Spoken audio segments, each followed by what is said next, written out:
नमस्कार साथियों, मैं रमाकांत यादव आपके अपने YouTube चैनल एग्ज़ाम क्रांति में आप सभी साथियों का हार्दिक स्वागत करते हैं।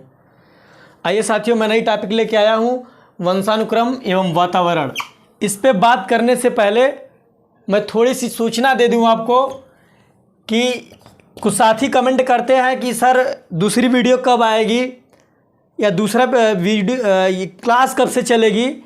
तो ये नंबर है व्हाट्सअप नंबर, आप कॉल ना करेंगे साथी, ये व्हाट्सअप नंबर, इसी पे आप मैसेज कर देंगे, आपकी समस्याओं का हल दिया जाएगा। 80 52 31 50 31 8052315031 इस पर आप व्हाट्सअप मैसेज कर दीजिएगा, आपकी सारी समस्याओं का समाधान किया जाएगा। कॉल मत करिएगा। और या तो फिर आप टेलीग्राम के ग्रुप में जुड़ जाइए, एग्ज़ाम क्रांति सर्च करिए, वहाँ से जुड़ जाइए। आइए बढ़ते अपने टॉपिक की तरफ। आज आपका टॉपिक है वंशानुक्रम एवं वातावरण। स्क्रीनशॉट ले लीजिएगा नंबर या लिख लीजिएगा, ठीक है। पढ़ाई की तरफ चलते हैं। वंशानुक्रम एवं वातावरण, इसको शुरू करने से पहले मैं मित्रों आपको बता दूं, कभी कभी आप लोगों को कन्फ्यूजन होता है कि वंशानुक्रम और आनुवंशिकता को लेकर के। तो वंशानुक्रम और आनुवंशिकता को लेकर जो कन्फ्यूजन होता है, वो कन्फ्यूजन आप बिल्कुल ना होइए। चाहे आप आनुवंशिकता कहिए और चाहे वंशानुक्रम कहिए, दोनों बात एक ही है। दोनों बात क्या है? एक ही है। अब हम जानेंगे यहाँ वंशानुक्रम होता क्या है। लेक्चर को ध्यान से सुनिएगा, आपको पूर्ण रूप से समझना की जिम्मेदारी मेरी है। वंशानुक्रम होता क्या? जैसे गांव में जब बच्चा नवजात शिशु जन्म लेता है बच्चा, तो वहाँ पे कहते क्या है, ये अपने पिताजी को पढ़ा है, पापा को पढ़ा है, ये अपनी माता जी को पढ़ा है, मम्मी को पढ़ा है, या फिर दादाजी को पढ़ा है, परदादाजी को पढ़ा है। तो उसमें क्या क्या देख करके बताते हैं? उसके शरीर का रंग देख करके बताते हैं। फिर कुछ दिन बाद बच्चा जब बड़ा हो जाता है, कुछ कार्य को करता है, उसकी कार्य की एक्टिविटी देख करके, उसकी मतलब मानसिक प्रक्रिया देख करके बताते हैं कि ये अपने दादा की तरह कार्य कर रहा है, अपने पिताजी की तरह कार्य कर रहा है। ये जो गुण बताया जाता है, यही गुण क्या है? एक पीढ़ी से दूसरे पीढ़ी तक, एक पीढ़ी से दूसरे पीढ़ी तक सभी गुणों का स्थानांतरण करना ही वंशानुक्रम कहलाता है। अभी आपको परिभाषा लिखा देंगे, लेकिन कुछ फैक्ट है। प्रयागराज की लाइट सही नहीं है, लाइट बार बार कट जा रही है, इसलिए मैं लिख करके आया हूं। क्लास थोड़ा जल्दी होगी आज की, आप इसका स्क्रीनशॉट जल्दी से लीजिएगा, ठीक है मित्र। शुरू करते हैं। वंशानुक्रम की परिभाषा बाद में दे देंगे। अभी देखिएगा 1865 में शुरुआत कैसे हुई वंशानुक्रम की। 1865 में ऑस्ट्रिया देश के जो ब्रून नामक शहर में, ऑस्ट्रिया देश के ब्रून नामक शहर में जो जॉन मेंडल आप पढ़ते हैं नाम, इनका पूरा नाम क्या था? पादरी गेगर जॉन मेंडल था। ये पादरी थे, पूरा नाम गेगर जॉन मेंडल था। इन्होंने वंशानुगति के मूल नियम बना करके वंशानुकी का नींव डाला। मतलब ध्यान दीजिएगा, 1865 में ऑस्ट्रेलिया देश के निवासी पादरी गेगर जॉन मेंडल ने वंशानुगति के मूल नियम बना करके अनुवांशिकी की नींव डाला। अनुवांशिकी का प्रश्न बनेगा कौन, कैसे? अनुवांशिकी की नींव किसने डाला था, या वंशानुक्रम का नींव किसने डाला था? किसने डाला था मित्र? गेगर जॉन मेंडल ने। अब आइए आगे बढ़ते हैं। चलिएगा, अब इनको हटा दिया जाए। 1865 में है, इसकी शर्ट आप लिए होंगे। आगे चलिए। अब दूसरी लाइन इनकी देखिए। गेगर जॉन मेंडल ये अपना प्रयोग किस पे किए थे? मटर के पौधे पे किए थे। और इसका जो वैज्ञानिक नाम है मित्र, पाइसम सेटाइवम है। पाइसम सेटाइवम इनका वैज्ञानिक नाम है। कभी कभी दे देता है कि गेगर जॉन मेंडल ने किस पौधे पर अपना अध्ययन किया था, किस पौधे पर अपना सिद्धांत दिया था। तो कौन सा पौधा होगा? मटर। मटर नहीं देता है तो पाइसम सेटाइवम दे देगा, वैज्ञानिक नाम है। इसको आप नोट कर लीजिएगा। चलिएगा मित्र, अब आगे बढ़ते हैं। अब कहानी आगे बढ़ती है। अब यही जब अनुवांशिकी की नींव डाल देते हैं वो, तो उसके बाद 1866 में, मतलब 1865 में नींव डाले थे, 1866 में उन्होंने एक सिद्धांत दिया, और उस सिद्धांत में उन्होंने लिखा कि annual proceeding of nature history society of the burn में छपी वो सिद्धांत।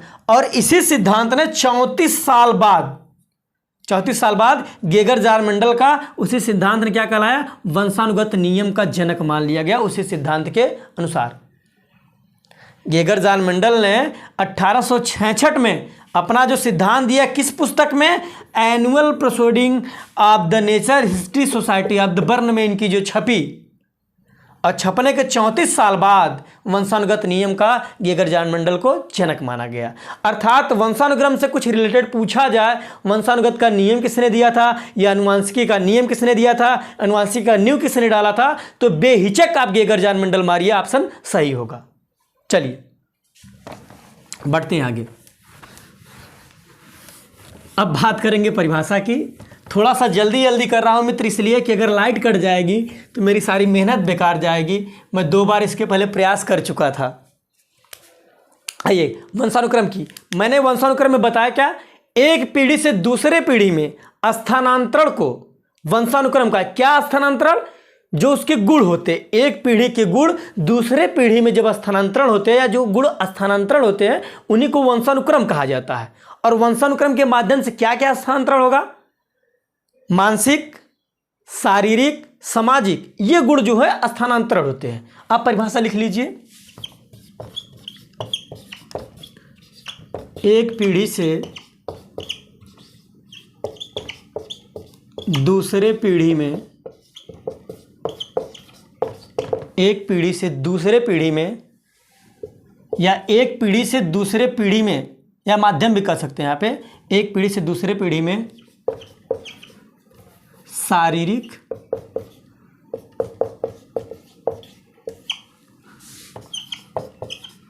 मानसिक, शारीरिक मानसिक संवेगात्मक गुणों का स्थानांतरण ही वंशानुक्रम कहलाता है। ध्यान दीजिएगा, क्या क्या, एक पीढ़ी से दूसरे पीढ़ी में शारीरिक, मानसिक, संवेगात्मक गुणों का स्थानांतरण ही वंशानुक्रम कहलाता है। एकदम सटीक आसान शब्दों में है, और ये किस में होगा, बालकों में होगा। चलिए स्क्रीनशॉट इसको ले लीजिएगा। ठीक मित्रों, आगे बढ़ते हैं। अब कुछ मनोवैज्ञानिक के अनुसार जो 1-2 परिभाषा कोटेशन पूछा जाता है उनको देख लेते हैं कि मनोवैज्ञानिक में परिभाषाएं क्या थी। अब हम बात करेंगे जेम्स ड्रेवर की। किसकी बात करेंगे मित्रों, जेम्स ड्रेवर। जेम्स ड्रेवर ने क्या कहा, जेम्स ड्रेवर ने यही कहा कि शारीरिक एवं मानसिक विशेषताओं का माता पिता से संतानों में स्थानांतरण होना ही वंशानुक्रम कहलाता है। किसमें, शारीरिक एवं मानसिक विशेषताओं का, जो शरीर की विशेषता है, रंग, रूप, आकार, और मानसिक की बात कर ले, जैसे आपके पिताजी की सोच है, मानसिक सोचने की क्षमता, तार्किक क्षमता, उनकी बुद्धि, इन्हीं की विशेषताओं का माता पिता से संतानों में स्थानांतरण होना ही वंशानुक्रम कहलाता है। लिख लीजिएगा, किसके अनुसार मित्र, जेम्स ड्रेवर के अनुसार। जेम्स ड्रेवर ये आपके मनोवैज्ञानिक है, और इन्होंने वंशानुक्रम के बारे में क्या कहा, वंशानुक्रम के बारे में कहा शारीरिक एवं मानसिक, शारीरिक एवं मानसिक, ध्यान दीजिएगा, शारीरिक मानसिक 2 कीवर्ड है, इनको याद रखिएगा। शारीरिक एवं मानसिक विशेषताओं का, शारीरिक एवं मानसिक विशेषताओं का, शारीरिक एवं मानसिक विशेषताओं का माता पिता से, अच्छा माता पिता से, माता पिता ब्रैकेट में पूर्वज भी कर लीजिएगा, पूर्वजों से, पूर्वज इसलिए लिखा रहे हैं, कभी कभी ये देखने को मिलता है गांव में कि बच्चा जो है ना तो अपने माता को पढ़ा है ना तो पिता को पढ़ा है, वो अपने दादाजी को पढ़ गया है, तो ये लिख लीजिएगा पूर्वजों से, पूर्वजों से संतानों में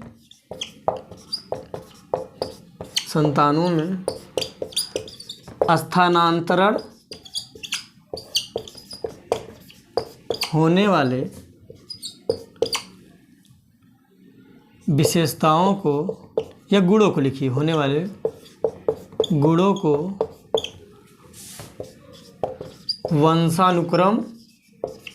वंशानुक्रम या अनुवांशिकता, दोनों कह सकते हैं, अनुवांशिकता कहते हैं। ले लीजिएगा, स्क्रीनशॉट लीजिएगा फट से। शारीरिक एवं मानसिक विशेषताओं का माता पिता अर्थात पूर्वजों, मतलब कि कभी कभी जब बच्चा अपने माता पिता को नहीं पढ़ता है, दादा दादी या परदादा को पढ़ जाता है, वो पूर्वजों इसलिए लिख दिए से संतानों में स्थानांतर होने वाले गुणों को वंशानुक्रम कहते हैं। गुण का मतलब वही विशेषता। ठीक है, आगे बढ़िए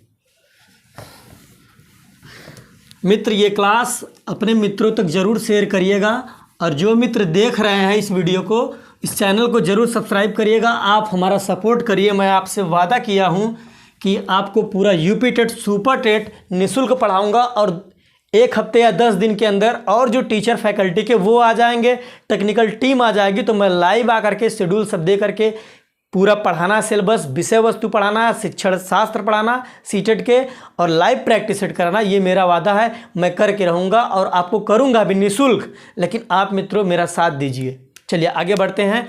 अब उडवर्थ है, उडवर्थ की मैं बात करूँगा। अच्छा, उडवर्थ और एक मनोवैज्ञानिक और है मित्र। उडवर्थ के साथ साथ में H.A. पैटरसन जी है। दोनों की परिभाषाएं सेम थी, तो हम एक साथ ले लेते हैं। H.A. Patterson, H.A. पैटरसन एवं उडवर्थ, ध्यान दीजिएगा। ये दोनों मनोवैज्ञानिक को एक साथ लिए। ये दोनों मनोवैज्ञानिक ने वंशानुक्रम के बारे में क्या बताया? इन्होंने कहा कि व्यक्ति अपने माता पिता के माध्यम से पूर्वजों की जो विशेषताएं प्राप्त करता है उसे वंशानुक्रम या वातावरण कहते हैं। ध्यान दीजिएगा। अब यहाँ पर इन्होंने वंशानुक्रम और वातावरण दोनों को जोड़ दिया है। कहीं कहीं इनकी परिभाषाएं विवादित भी हैं। चलिए, क्या उन्होंने कहा? व्यक्ति अपने माता पिता के माध्यमों से परिभाषा याद करने के लिए ऊपर जो मैंने परिभाषा बताया था जेम्स ड्रेवर के अनुसार, उसमें सिर्फ मानसिक और शारीरिक विशेषता जोड़ दिया गया था। इसमें ये शारीरिक मानसिक नहीं जोड़े हैं, बस इनकी परिभाषा दूसरी है। उनकी परिभाषा दूसरी है। अंतर क्या है कि वो शारीरिक मानसिक विशेषता को जोड़े थे, शारीरिक मानसिक विशेषता को नहीं जोड़े हैं। बस व्यक्ति अपने माता पिता के माध्यमों से पूर्वजों की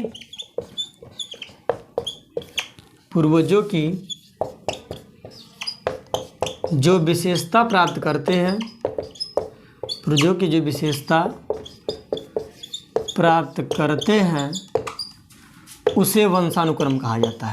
उसे वंशानुक्रम कहा जाता है। वातावरण मत लिखिएगा, वंशानुक्रम कहा जाता है।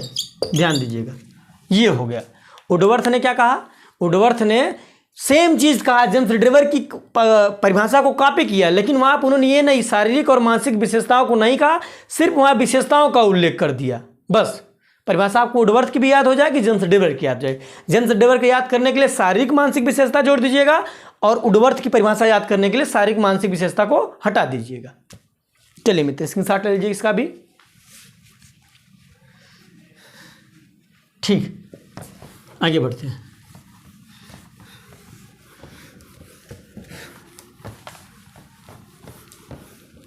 चलिए अब हम थोड़ा सी बात कर लेंगे कि जो है वंशानुक्रम का प्रभाव क्या पड़ता है और किस किस पे पड़ता है। मित्रों, वंशानुक्रम का प्रभाव शारीरिक लक्षणों पर पड़ता है। आइए समझ लेते हैं पहले शारीरिक लक्षण पे क्या पड़ेगा। जैसे जिस बच्चे के अंदर, जैसे एक पीढ़ी से दूसरे पीढ़ी में जब वंशानुक्रम आते हैं तो उस पीढ़ी के जैसे कैसे पता चलता है, ये इसी खानदान के हैं। तो चेहरा देख करके, कहीं रूप रंग आकार देख के बताया जाता है आप उनके भाई हैं, उन्हीं के परिवार के हैं। तो ये शारीरिक लक्षण मिलते हैं उनके पूर्वजों से। शारीरिक माता पिता चाचा चाची, उनसे शारीरिक लक्षण मिलते रहते हैं उनके पूर्वजों से जो मिलता है। तो उसमें बालक का रंग अर्थात गोरा, काला, सांवला, और उसका रूप बनावट जैसे भी है, और उसका आकार, शारीरिक गठन, ऊंचाई इत्यादि। शारीरिक गठन देखिएगा मित्र, ये कोई वंशानुक्रम कारण नहीं हो सकता है। शारीरिक गठन तो बाहर आने के बाद बच्चा जो है व्यायाम करे, कसरत करे, कुछ दिनों बाद जैसे पहलवान के लोग शारीरिक गठन हो जाते हैं। तो शारीरिक गठन का मतलब वो मत समझिएगा कि जब बच्चा पैदा होता है तभी उसके शारीरिक गठन थे। शारीरिक गठन का मतलब शरीर की जो लंबाई चौड़ाई उनके पूर्वजों की है वही उनकी भी होगी। तो शारीरिक लक्षण में क्या बताया गया? बालक के रंग, रूप, आकार और शारीरिक ऊंचाई इत्यादि ये गुण मिलते हैं। किसमें? शारीरिक लक्षण में। और क्या मिलता है? कभी कभी मित्र आप देखे होंगे कि जुड़वा बच्चे जो होते हैं, जुड़वा 2 बच्चे हो जाए या 2 बहनें हो जाए या एक भाई एक बहन हो जाए, उनके जो कई गुण आपस में मिलते हैं। जैसे उनके रंग एक रहेंगे, आकार भी एक रहेंगे, लेकिन अनेक स्वरूपों से वो भिन्न भी एक दूसरे से होते हैं। कि किसी में माता का वंशानुक्रम रहेगा, किसी में पिता का वंशानुक्रम रहेगा, किसी में माता का ज़्यादा अंशाक्रम रहेगा, किसी में पिता का कम रहेगा, किसी में पिता का ज़्यादा माता का कम। होता क्या? तो कहते हैं कि गांव में कहा जाता है, उदाहरण दिया था, ये दिमाग, ये जो मस्तिष्क पाया अपने माता जी का पाया है। ये भी उदाहरण दिया, ये अपने मस्तिष्क जो पाया अपने पिताजी का पाया, ये अपने दादाजी का दिमाग पा गया है। गांव में दिया जाता है उदाहरण ना, इस तरह से आप समझिए, गाय उदाहरण लेकर के। आइए, तो जो है हेडिंग, अगली हेडिंग होगी शारीरिक लक्षणों पर प्रभाव। ये पहले हेडिंग डाल लीजिएगा वंशानुक्रम का प्रभाव, उसके अंदर शारीरिक लक्षणों पर प्रभाव। वंशानुक्रम का प्रभाव, और इसमें पहली हेडिंग करिएगा मित्र शारीरिक लक्षणों पर प्रभाव। शारीरिक लक्षणों का प्रभाव, ध्यान दीजिएगा मित्र। इसमें पहला क्या होगा बताएं आपको? रंग, रूप, आकार, ऊंचाई इत्यादि, ये देखिएगा, ये पढ़ता है। और दूसरा मैंने क्या बताया? दूसरा मैंने एग्जाम्पल आपको दिया, जुड़वा बच्चे जो होते हैं वो युग्मज द्वियुग्मज कहलाते हैं। द्वियुग्मज होते हैं, एक ही साथ पैदा होते हैं, कुछ मिनटों या कुछ घंटों का अंतर ही होता है मात्र, और फिर भी अनेक प्रकार से क्या होते हैं? दूसरे से भिन्न होते हैं। जुड़वा द्वियुग्मज आप कह लीजिए, जुड़वा द्वियुग्म, जुड़वा द्वियुग्म आप इस तरह से, जुड़वा द्वियुग्म भाई, अच्छा इस तरह से मत करिए, आपको याद करने में दिक्कत होगी और समझ नहीं पाएंगे। जुड़वा भाई करिए या जुड़वा बहन, जुड़वा भाई या फिर बहन कर लीजिए, दोनों जुड़वा भाई या बहन। द्वियुग्मज होते हैं, द्वियुग्मज या द्वियुग्म होते हैं, द्वियुग्म होते हैं, फिर भी अनेक प्रकार से भिन्न होते हैं। अनेक प्रकार से भिन्न, उनकी मानसिक, या तो मानसिकता में भिन्न हो सकते हैं, या शारीरिक आकार में भिन्न हो सकते हैं, या लंबाई में या वजन में, किसी न किसी तरह से वे अनेक प्रकार से भिन्न रहेंगे। आगे चलिएगा। अच्छा, और अब देखिएगा इसी में थोड़ा सा ऐड कर लीजिएगा, अनेक प्रकार से भिन्न कैसे रहेंगे? जैसे उसमें 2 भाई हैं, दोनों की सोचने की क्षमता एक ही नहीं रहेगी। हाँ, तो ये जो अंतर आ जाएगा बुद्धि के प्रभाव पे पड़ जाता है। आगे देखिएगा, अब अगली हेडिंग इसी में कर लीजिएगा, इसमें 2 पॉइंट लिखिएगा, वंशानुक्रम का प्रभाव, उसमें पहली हेडिंग बनाइएगा शारीरिक लक्षणों का प्रभाव, उसमें पहला नंबर रूप, रंग, आकार, ऊंचाई इत्यादि। दूसरा जुड़वा भाई बहन द्वियुग्मज होते हैं, फिर भी अनेक प्रकार से भिन्न होते हैं। क्यों? किसके कारण? वंशानुक्रम के कारण। किसी में माता का वंशानुक्रम ज़्यादा रहता है, किसी का पिता में रहता है, तो उनकी मानसिक स्थिति अलग होती है, उनकी शारीरिक स्थिति अलग होती है। चलिएगा, अब हेडिंग इसी में कर लीजिएगा, दूसरा नंबर करके बुद्धि पर। चलिए भैया, बुद्धि पर देखिए। बुद्धि पर एक मनोवैज्ञानिक थे और उन्होंने कहा कि वो जो मनोवैज्ञानिक का नाम है मित्र गोडार्ड थे। गोडार्ड मनोवैज्ञानिक ने कहा यदि तीव्र बुद्धि के माता पिता के जो संतान होंगी वो तीव्र बुद्धि के ही होंगे, अर्थात मानसिक क्षमता के अनुकूल, जैसे उनके पूर्वज का मानसिक क्षमता रहेगा उसी के अनुकूल इनका संवेगात्मक विकास होगा। ये कथन किसका था? गोडार्ड का था। बुद्धि के बारे में इन्होंने बताया। लिख लीजिएगा, बुद्धि में नंबर 1 करके लिखिए गोडार्ड।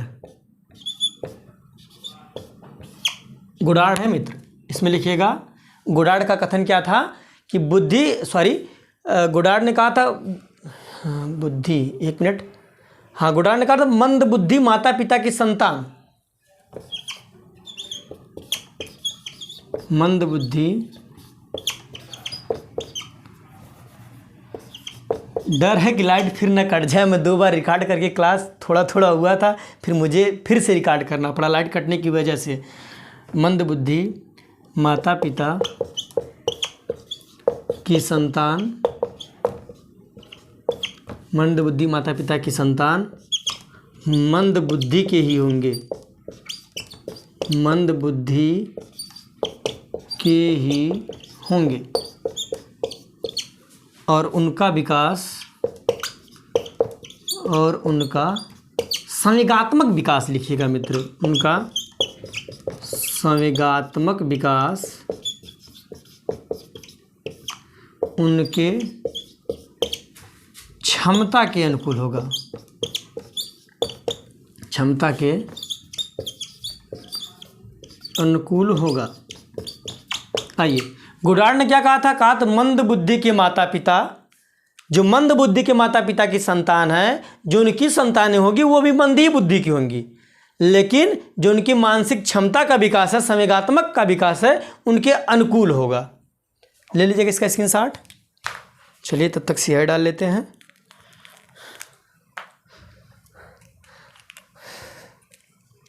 इस क्लास को मित्र अधिक से अधिक शेयर करिएगा, अपने मित्रों के पास पहुंचाएं, और जो भी मित्र इस क्लास को देखें चैनल को ज़रूर सब्सक्राइब करें ताकि उनके पास लिंक पहुंचे। और आपको बताया गया, आपको कोई दिक्कत होती है तो नंबर पे आप संपर्क करिए 805231 5031 8052315031। चलिएगा मित्र, अब आगे बढ़ते हैं। गुडार्ड ने कहा दिया और बुद्धि के बारे में कहा गया, ये गुडार्ड का मत था। अभी जब बुद्धि, आपको एक लेसन अलग से, कल की टॉपिक ही बुद्धि होगी, जब कल की टॉपिक बुद्धि होगी तो इसको अलग से पढ़ाया जाएगा कि बुद्धि क्या है, बुद्धि के कितने सिद्धांत है, बुद्धि के बारे में लोगों के मत क्या क्या है, वहाँ बताया जाएगा आपको। चलिएगा, इसी में वंशानुक्रम के प्रभाव में हेडिंग करिएगा, एक हेडिंग दूसरी हेडिंग करिएगा। अच्छा, थोड़ा सा और जान ले, बुद्धि को क्या कहा गया? बुद्धि को अधिगम की योग्यता कहा गया। लिख लीजिए, बुद्धि को अधिगम की योग्यता कहा गया, बुद्धि को अधिगम की योग्यता कहा गया। अच्छा, योग्यता कैसी योग्यताएं होंगी? समायोजन करने की योग्यता, निर्णय लेने की योग्यता, क्षमता की योग्यता। इसमें लिख लीजिएगा, बुद्धि को अधिगम की योग्यता, बुद्धि को अधिगम की योग्यता कहा गया। अधिगम मतलब क्या होता है? मतलब मित्रों, अधिगम मतलब सीखना, कि बालक कैसे सीख रहा है। इसमें करिएगा कामा करके समायोजन, समायोजन करने की योग्यता। जब बुद्धि को पढ़ाएंगे तो इसको अच्छी तरह से वहाँ पे पढ़ाएंगे, आपको कोई कन्फ्यूजन नहीं होगा।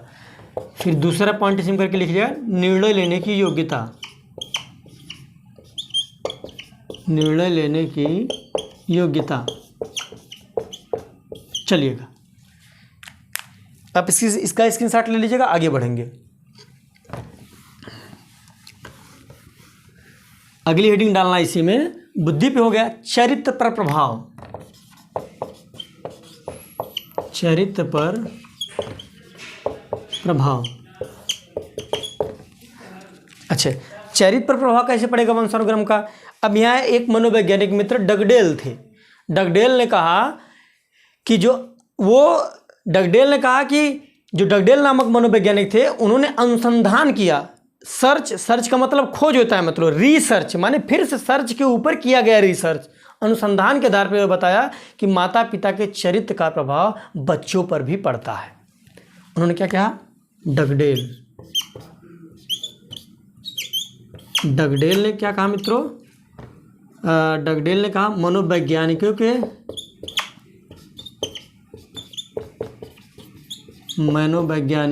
के सिद्धांतों के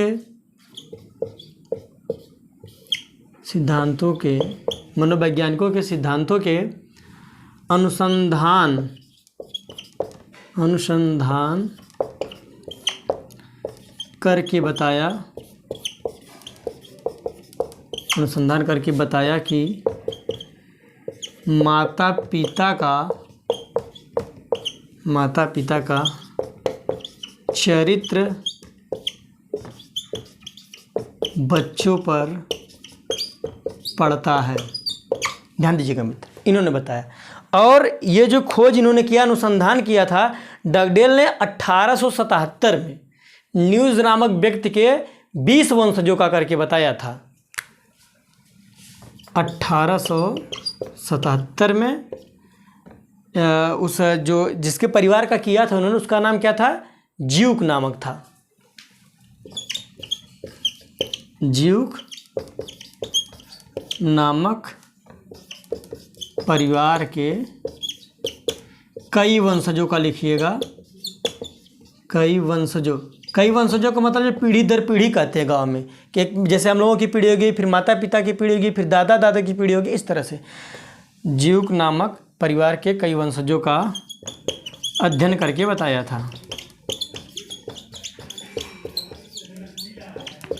आज की वीडियो मित्र बहुत शार्ट में लिया हूँ, लाइट न होने की वजह से। अभी इसमें वंशानुक्रम में बहुत सी चीज़ बाकी है, जैसे हो गया वंशानुक्रम के समान नियम, फिर गेगर जान मंडल ने कौन सा नियम दिया था, लैमार्क ने कौन सा नियम दिया था, ये प्रत्यागमन के जितने भी नियम है मैं अगली वीडियो में फिर से लेके आऊँगा, उस नियम को वहाँ पे डिस्क्राइब कर दूंगा और वातावरण को बता दूंगा। तब तक के लिए जय हिंद साथियों। लाइट के प्रॉब्लम की वजह से क्लास आज लेट हुई है और इतनी असुविधा हुई, असुविधा के लिए हमें खेद है। एक हफ्ते हमको और समय दीजिए, मैं आपके सामने लाइव आकर के सारी चीज़ें पढ़ाऊँगा और प्रैक्टिस भी कराऊँगा और फैकल्टी भी आ जाएगी। तब तक के लिए धन्यवाद।